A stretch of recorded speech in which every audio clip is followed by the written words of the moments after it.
Before there was reality TV, there was All We Do Is Laugh with Laurel and Bonnie.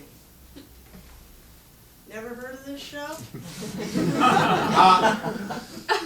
You're not alone. My best friend Laurel and I wrote, produced, and starred in about a dozen segments in Los Angeles from 1991 to 2002. We were the fearless soldiers of 20th century public access television. Our fan list tipped into double digits. When we had our fathers on for the Day of the Dads.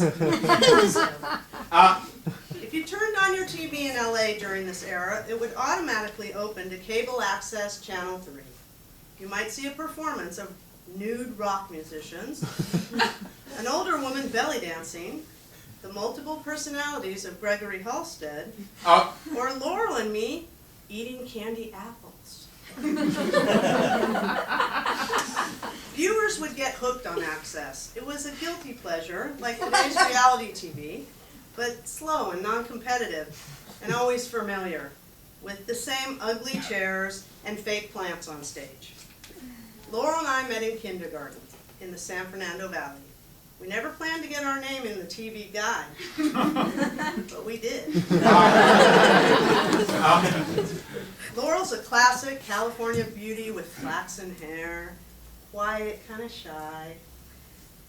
I have dark curly hair and I talk all the time. So she was the Harpo to my Groucho. And I like to look directly into the camera, like a real host.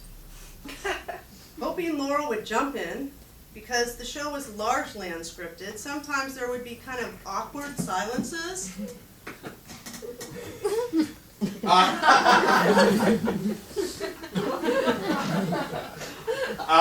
I wouldn't always finish my own sentences, but I had no problem finishing Laurel's.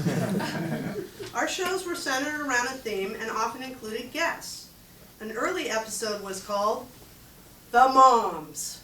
We invited our mothers to come to the studio, and they both showed up in red designer suits. We played a game that required them to wear a floral oven mitt and raise their gloved hand to answer embarrassing questions about their past. Correct answers were rewarded with kitchen utensils. The mom with the most utensils won the opportunity to fix her daughter's hair during the last 5 minutes of the show.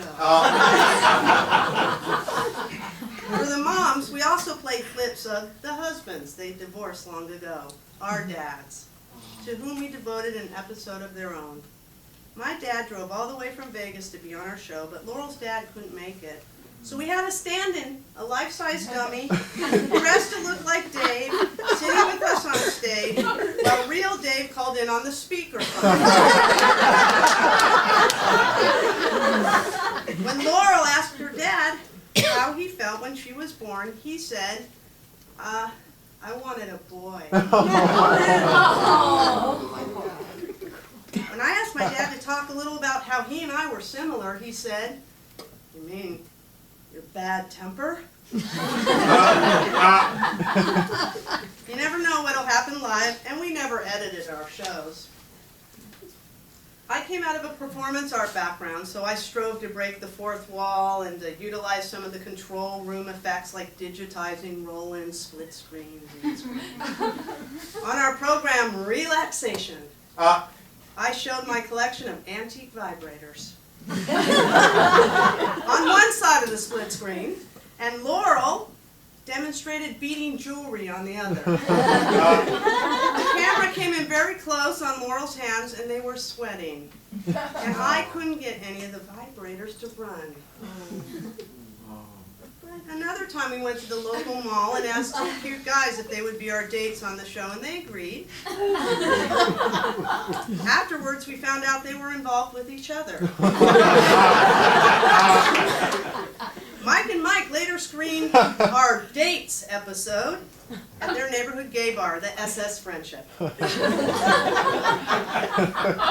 videotapes of All We Do Is Laugh are now in a state of entropy and won't last another decade. Meanwhile, everyone's watching the world's largest access channel called YouTube. Before the internet, cable television operators were required by law to provide an outlet for community broadcasting. Studios rented for $25 for 2 hours, and you got a lot of bang for your buck. A director and 2 interns operating cameras. All they needed was a little rundown sheet of what you planned to do, and for Laurel and me, that could look like, roll theme song. Laurel and Bonnie pack suitcases and argue. Roll end credits and theme song. Public access was democratic. You could produce almost any kind of program on mainstream religion or on the occult. Conservative talk show or gay dating game, restaurant reviews with Karen and her poodle, or self-help shows like Change Your Voice, Change Your Life. All these lived happily together on Channel 3, and some producers devoted their own lives to it. To this day, people are often certain they know me from somewhere. I